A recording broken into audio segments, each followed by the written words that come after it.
Hey guys, welcome to Distance Learning with Lee, where I make learning mathematics super easy. In today's video, we will be going through the grade 12 mathematics paper 1 November 2020 exam. I am aware that your mathematics paper 1 final exam is going to be on the 5th of November, so I think it's very important that we start going through past papers to make sure that you guys are well prepared for your exams. We are only going to be going through question 1 of this paper. Make sure that you guys are subscribed and hit the notification bell so that you get notified when I do upload question 2. Before we get started, please make sure that you guys just copy down this question quickly, pause the video, copy down the question, attempt the question on your own, and once you've attempted it, play the video and follow with me. I feel like that is the most effective way that you will be studying. Okay, it's not good to just copy down what I'm doing without understanding or attempting the problem on your own. Okay guys, so please make sure that you do that. Make sure you pause the video, make sure you copy down the questions, make sure that you attempt it on your own first, and once you've attempted it on your own, then you play the video and see if you're following with me. Okay, that's the most effective way that you guys will be learning.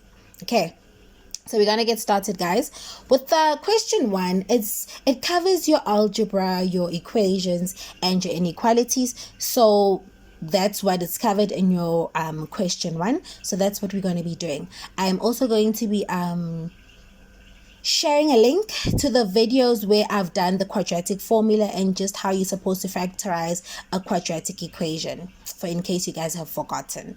Okay, so we're gonna get started, guys, with question 1.1.1, and obviously we are solving for x.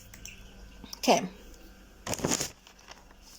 so in the first question, we are asked to solve for x. We are given the sum. We are given the sum x squared minus 6x, which is equal to 0. So guys, what's the first thing that you need to do here? What do you see with this question? Okay, what we already see is that we have a common factor, which is x. We need to take that x out, and after taking the x out, it will basically make our equation simpler and easier to solve. Okay, so let's just do that. Let's get to it. Okay, so we are doing question 1.1.1. we are given x squared minus 6x, which is equal to 0. Okay, the first thing that we look at, we see that we've got a common factor of x. We take it out, and then you're left with x minus 6, which is equal to 0. And from there, it becomes easy peasy lemon squeezy, which is x is equal to 0, or x is equal to 6. Okay, we are done, guys. Second question. Okay, we need to solve for x here and make sure we correct to 2 decimal places. Okay, the hint here, when they say correct to 2 decimal places, guys, it must be a light bulb moment. Okay, my subscribers know what I mean when I say light bulb moment. Okay, it has to be a light bulb moment telling you guys that you need to solve this equation using the quadratic formula. Okay, so that's what we're going to do. Okay, I'm going to rewrite the question, which is 1.1.2.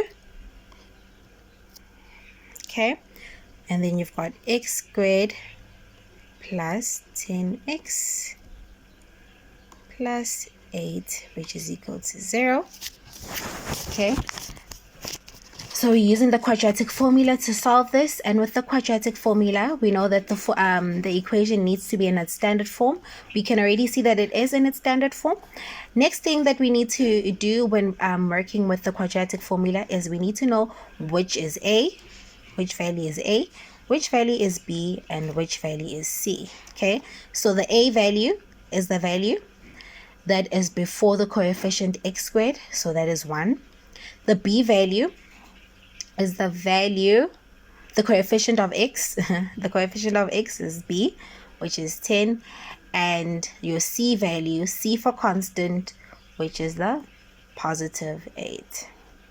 Okay, and then we use this quadratic formula, simply substituting the values that we have written here, okay, which is x is equal to minus b plus minus b squared minus 4ac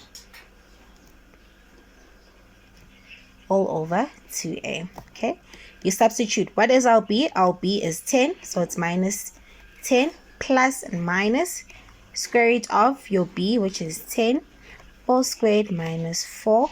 Your a is 1. Your c is 8. Okay, all over 2, and your a is 1. Okay, you're going to simply put that into your calculator by first starting with the positive, okay, and see what value you get. So when you substitute minus 10 plus the square root of 10 squared minus 4 times 1 times 8 all over 2 times 1, what do you get, guys? You get x is equal to negative 5 plus square root of 17. Okay, and if you press the SD button on your calculator, that means that your x is equal to negative 0.88. They said you need to correct it to 2 decimal places, okay? Or x is equal to, what we'll be doing now is we are going to be substituting the negative into our calculator. So it's negative 10 minus square root of 10 squared minus 4 times 1 times 8 all over 2 times 1. And that gives you an x. Your x is equal to minus 5 minus square root of 17. Okay, and pressing your SD button in your calculator gives you a negative 9.12. You need to correct it to 2 decimal places. Okay, so make sure that you round it off correctly. Okay, and guys, if you're not getting these values when you punch it into your calculator, please comment and tell me in the comment section so that I just do a quick video where I show you guys how I punched everything into my calculator. Okay, please don't be afraid to just tell me if you're struggling with something or you don't get anything or what I'm saying. Okay, guys, I feel like that's how we are going to all, you know, have a bond. Okay, so please make sure that you communicate and talk to me if you're struggling or you don't get something. Okay, guys, so here we've done. We've solved for our x.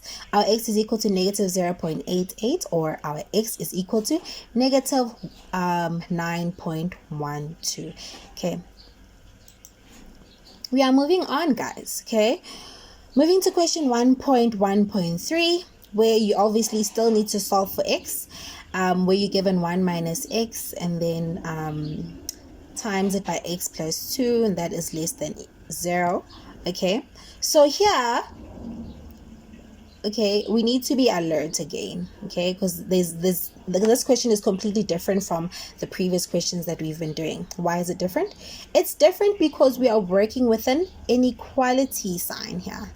Okay, we're working with an inequality sign, and when we're working with inequalities, there are certain questions that we need to ask ourselves in order to answer this question. Okay, so let's get started. Question 1.1.3. Okay, question 1.1.3. I'm gonna just rewrite it here. You're given 1 minus x and x plus 2, and that is less than 0. Okay, so this question is asking you to find where this function is less than 0. Okay, I'm going to also put a link to my inequalities YouTube video where I explain inequalities in depth, okay? But I'll still go through this question in depth for you guys, okay? So the first thing you need to do, guys, here is you need to find the critical values, okay, for this equation, okay? You need to put the critical values in a number line, okay? And you need to determine whether the function is less than 0. Okay, guys, we're not going to write these steps in our tests. I'm just doing it for explanation purposes. Okay, so I'm just going to remove that so that we are on the safe side and you guys don't get me in trouble with your teachers.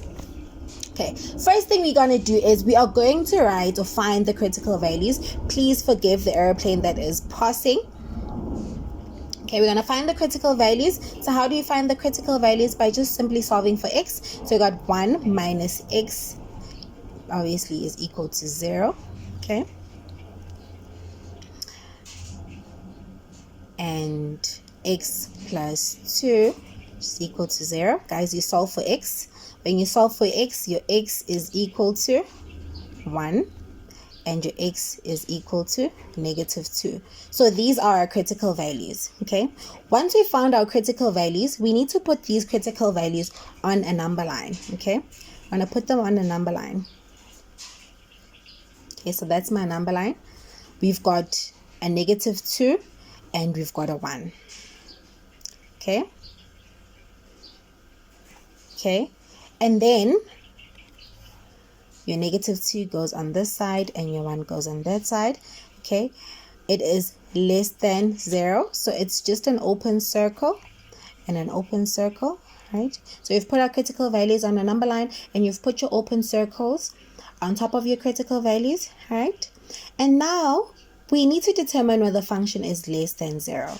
So this is the method that I use to determine whether this function is positive or negative on this number line, okay? The first thing you need to do is you're going to look at your highest critical value, and the highest critical value is your 1, okay? And you're going to substitute a value that is higher than your highest critical value into the original equation, okay? You look at your highest critical value, you substitute a value that is bigger than your highest critical value. So it can be 2, it can be 3, it can be 4, so on and so forth. And then that value that you've chosen, you're going to substitute it back into your original equation and see whether you get a negative or a positive value. Okay, so let's get started. You're going to substitute a value that is higher than our highest critical value. So I'm just going to go with 3. Okay, I'm going to go with 3. I'm going to substitute that value of 3 into our equation and see what we get, right? So this is the equation that we're going to be substituting it into, the 1 minus x and the x plus 2 equation. I am going to substitute 3 into this equation, right?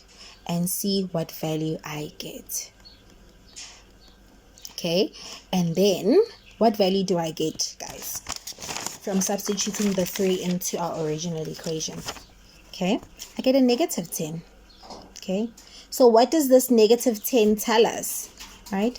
It tells us that from 1 to positive infinity, right, this function, it's negative, right?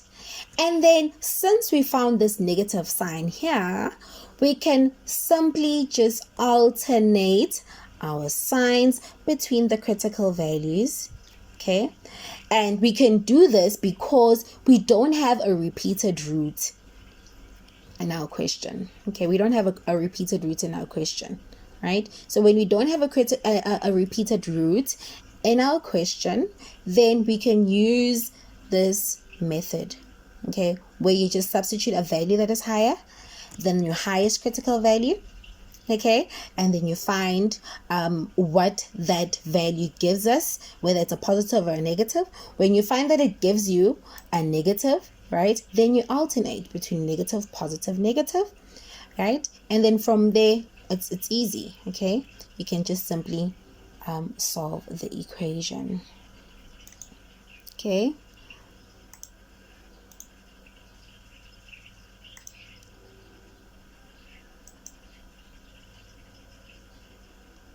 Okay, just adding a page.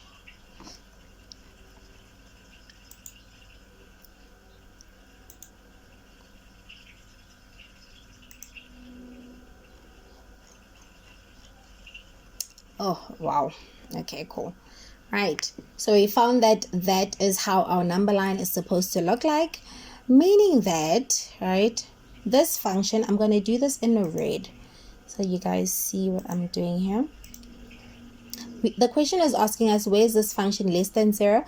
And we see that this function is less than 0, right, when our x is less than 2 and when our x is greater than 1. Okay, so basically if you had to draw this on a number line, we said that these are your open circles, so that is where our function is less than 0.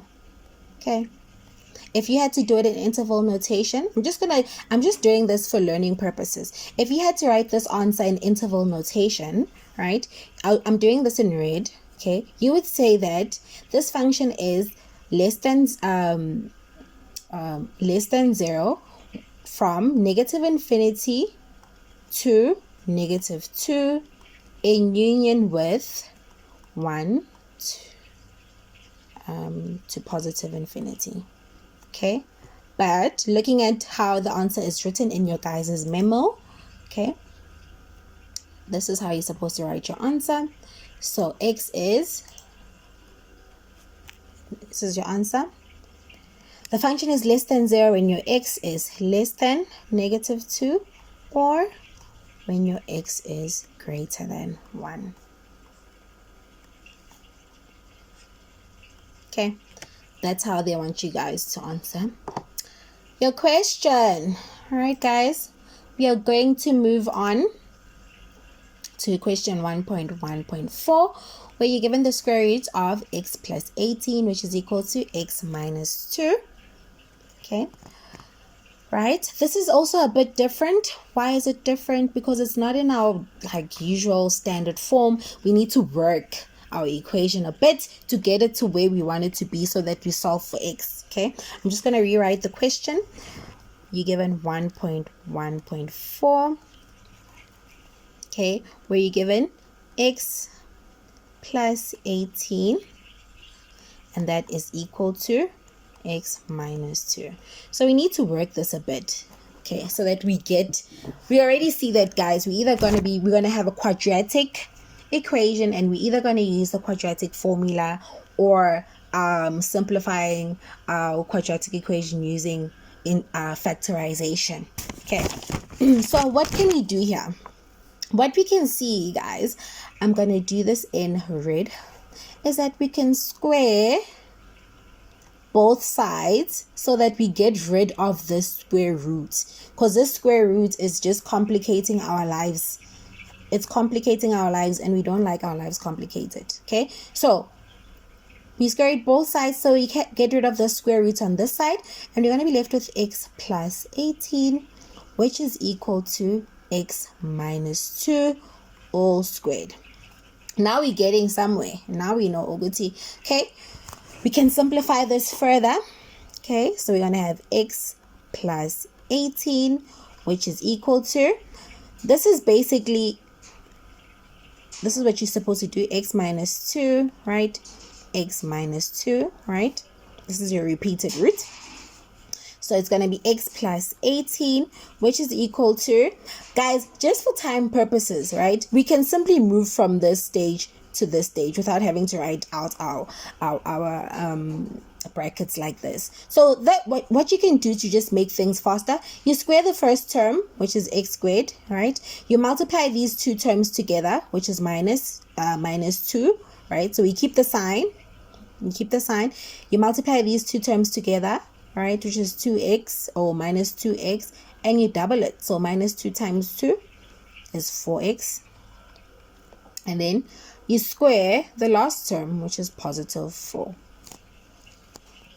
Okay, that's how we can do this faster. But if you don't feel like doing it like that, you can simply just do that. X times x is x squared. X times minus 2 is minus 2x, minus 2x, and then that minus 2 times minus 2 is positive 4. And then when you simplify it further, it will lead you to this. Okay. But yeah, I was just giving you guys a trick if you want to just move quickly in your exam, because time is of the essence. Okay. So guys, from here we simply just we simplify. You add your like terms. Okay, you can move all of these to your right hand side. So you can just say 0 is equal to x squared minus 4x plus 4 minus x minus 18, and then you just simply add your like terms. So you've got your x squared, okay, and then minus 4x minus x is going to give you minus 5x, and then plus 4 minus 18 plus 4 minus 18 is going to give you minus 14. And then guys, you can simply factorize this using your quadratic formula. If you just want to do things that way, where you know that using your quadratic formula, it needs to be in the standard form. It is in the standard form. Your a is equal to the coefficient of your x squared is 1, your b is equal to your minus 5, and your c for constant, which is equal to negative 14. Or you can factorize this just looking at doing it this way. You look at the factors of 14. What are the factors of 14? You've got 1, you've got 2, you've got 7, and you've got 14. Those are the factors of 14, if I'm not mistaken, or if I haven't left out another factor. And then from these factors, you look at the values that if you multiply them together, they'll give you 14. And then if you add or subtract them together, they'll give you a negative 5. Okay. So I'm just going to use that method, right, where I'm going to just open my brackets, look at the factors of 14, right, and then I'm thinking the factors that are going to work for us is the 7 and the 2. Okay, another thing is that we want to get a negative here, so that sign guides us in terms of which signs we should put in our brackets. So it should be a negative and a positive because we want a negative sign. And then the factors of 14 that when are plus, 7 times 2 is 14, and what must we put into our brackets so that when we add or subtract them we get a negative 5? Okay, it must be a positive 2 and a negative 7.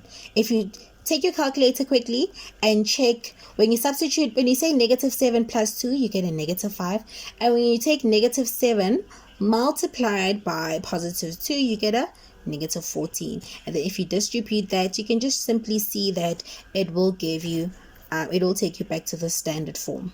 Okay, but if you don't want to complicate your lives, or you feel like you might make a mistake, you can just simply use the quadratic formula. And with the quadratic formula, guys, you just say x is equal to minus b plus minus b squared minus 4ac all over 2a, and then you substitute the minus. It's minus 5 plus minus, your b is minus 5 all squared minus 4 times 1, which is the a, times negative 14, which is the c, all over 2 times 1. And then you should still get your x as, okay, that is x is equal to 7, or x is equal to negative 2. Okay, you should get the same answer. Alright guys, let me just double check quickly in the calculator. Okay, so it's negative 5 all squared minus 4 times 1 times negative 14, 2 times 1. Yes, you get your, if you substitute the positive first, you get x is equal to 7, and then when you substitute the negative, this negative, you get x is equal to negative 2. Okay, so I gave you two options that you guys could use depending on which one you prefer. Okay guys, we are moving on. We are moving, grooving. Okay, so now we're going to question 1.2. Solve simultaneously for x and y. Oh, sorry guys, wait. I forgot something. Hey, yeah, you guys are not reminding me. Okay guys, so this is the problem now. Since now we found that our x is equal to 7 and our x is equal to -2, and we were given our original equation was that you had a left-hand side and the right-hand side, you need to check if these values, that these values that we got gave you the same values on the right-hand side and the left-hand side. I'm just going to rewrite the equation just for so that you guys get my point, catch my drift. Okay, so you've got x plus 18, which is equal to x minus 2, right? So we're going to first off start by checking if now these values for x that we've calculated are in fact correct. Okay, so we're going to start off with substituting this x is equal to 7. When we substitute the x is equal to 7 into this equation, what do we get? 7 plus 18. What do we get? That should be equal to that side. The left-hand side should be equal to the right-hand side, so that we know that we are on the right track. So let's quickly check. Okay, when we substitute 7, we get 5 and 5, meaning that your x is in fact equal to 7, right? And then what happens if we substitute 2? When you substitute 2, so when you sub in your 7, okay, and then when we sub your x is equal to -2, what do you get? So if it's -2 plus 18, that should be equal to that side. What do we get here? We get a 4, which is equal to -4. Already we've got a problem here.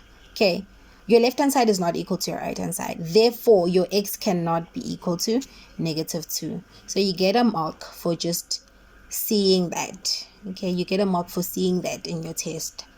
So just make sure you check. Okay, make sure you check. And that's for if you get questions where you've got something on the left hand side and the right hand side. So that's how you can just check if you're on the right hand if you're on the right path. If you've got values on the left hand side and values on the right hand side, and you've calculated x values, then you should check whether those if that x value that you got is gonna give you values that are equal, right? Okay, I hope I make sense. Moving on, guys, we're going to solve simultaneously for x and y. Okay, I'm going to rewrite the question. Let me just add a page here. Okay, and I'm just going to move this page down. Okay.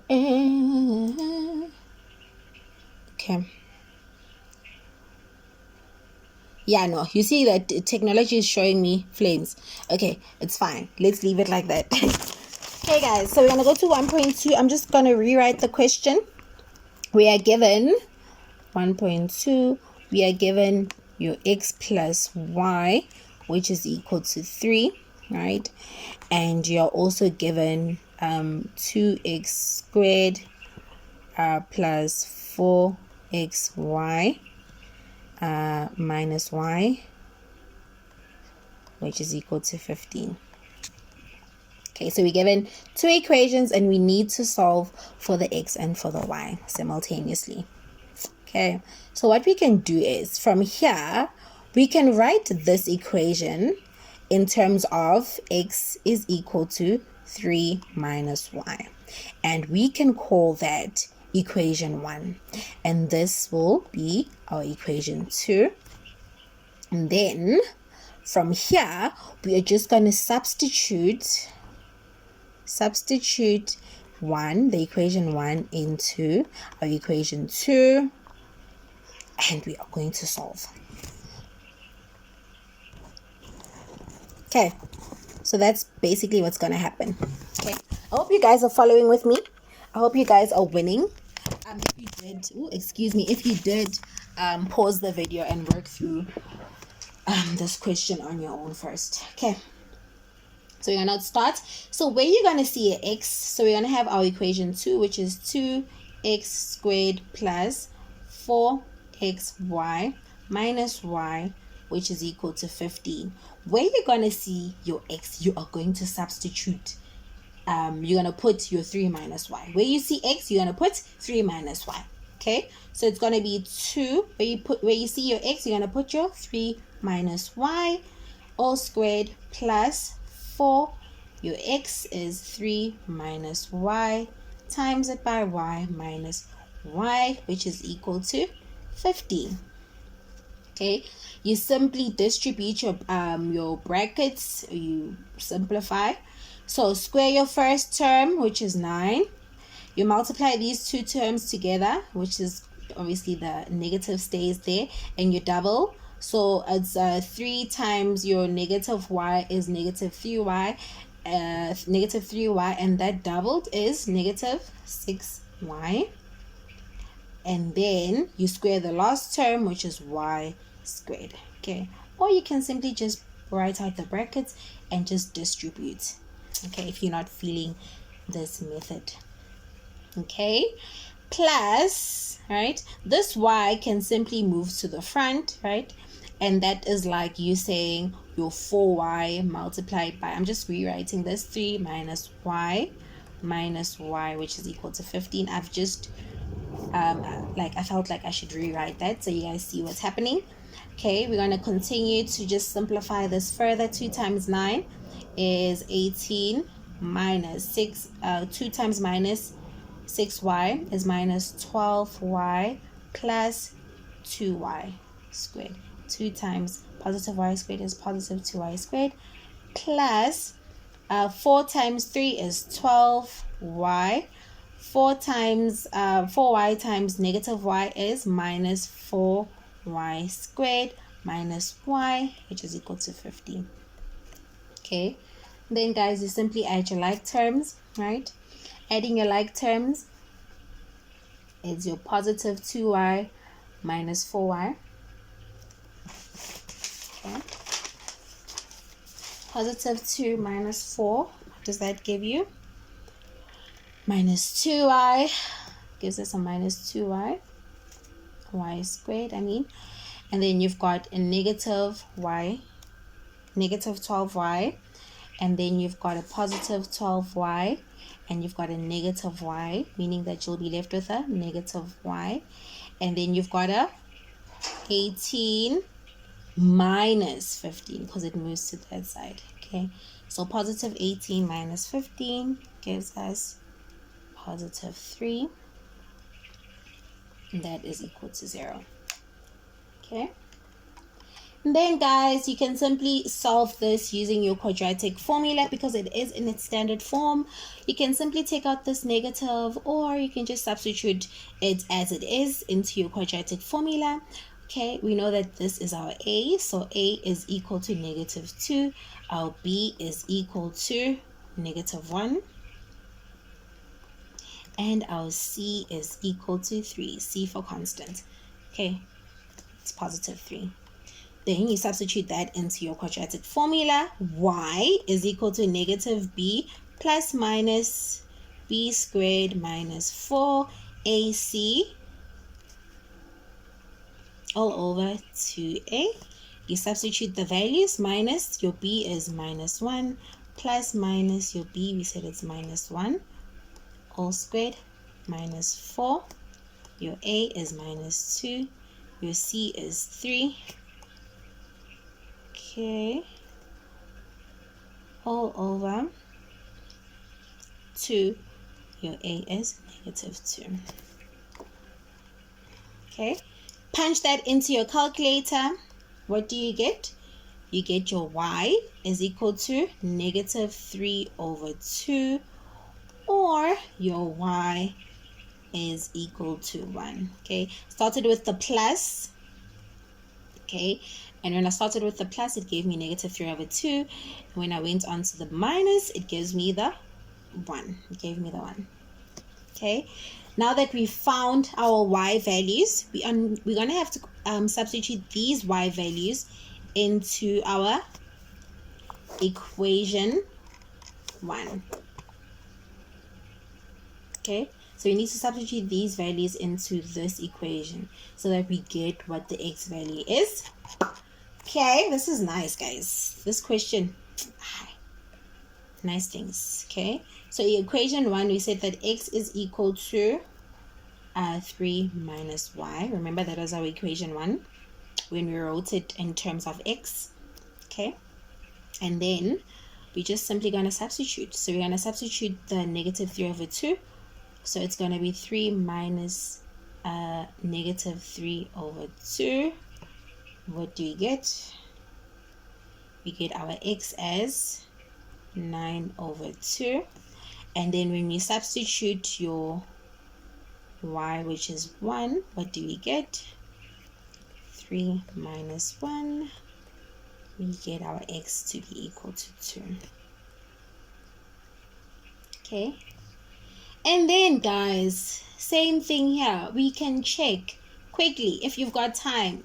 It's important to check if you have got the right x and y values, right? So we can simply just use the equation of x plus 3 to just check, because what's on your right hand side should be equal to your left hand side. Okay, so if I take this x of 9 over 2 and the y of the negative 3 over 2, I should get a 3. If I don't, I must panic, because that means I did something wrong. Okay, so 9 over 2 plus negative, I'm putting it into the calculator, and whoop-de-doo, we do get your 3, and therefore those values are correct. You do the same with the other ones, right? You simply substitute them into your equation to see if your left hand side is equal to your right hand side. We got that our x is equal to 2, plus we got that our y was 1, right? And guys, you can see we are winning. We are winners. Okay, we are passing. Okay, so that's good. So that already tells you that your x and your y values are correct. Okay. Okay, guys, yay, we're almost done with question 1. And lastly, guys, see, guys, the simultaneous equations, yeah, they count a lot, so you must make sure that you don't make mistakes. Okay, for 1.3, if n is the largest integer for which n raised to the power of 200 is less than 5 raised to the power of 300, determine the value of n. Okay, basically this is a word problem, and it's simply just asking you to solve for n. Okay, simply just asking you to solve for n. So that's what we are going to be doing. I'm just going to add another page here. Okay, we're simply solving for n, and you can use logarithms, and exponential laws to solve this problem. So depending on which one you're comfortable with, I'm also going to put a link to no, I haven't done logs yet, sorry, I should do them. So 1.3, okay, so basically you asked to solve for n, okay, it's less than 5 to the power of 300. Okay, so what we can do is think of a way that we need to write this that can help us simplify it further. Okay, so basically I'll have n to the power of 2 all raised to 100, and that should be less than 5 to the power of 3 all raised to 100. Then, okay, it is raised to the same exponent, so therefore we can just drop that. Okay, and then you'll be left with n to the power of 2, which is less than 5 to the power of 3. What is 5 to the power of 3, guys? 5 times 5 times 5. Okay, or you can just simply put it into your calculator. So n to the power of 2 must be less than 1 to 5. And then we need to get rid of this squared. How do we do that? By square rooting. And then you've got n must be less than the square root of 125 is equal to 11.180. Okay, but if you basically round this off to 2 decimal places, 11.18, and you need to basically go back to the question and see what it's asking you to do. If n is the largest integer for which n raised to the power of 200 is less than 5 raised to the power, determine the value. So you need to find the largest integer. Therefore, we can't leave it as 11 point. We can't leave it as 11.18, guys. Therefore, it needs to be the maximum value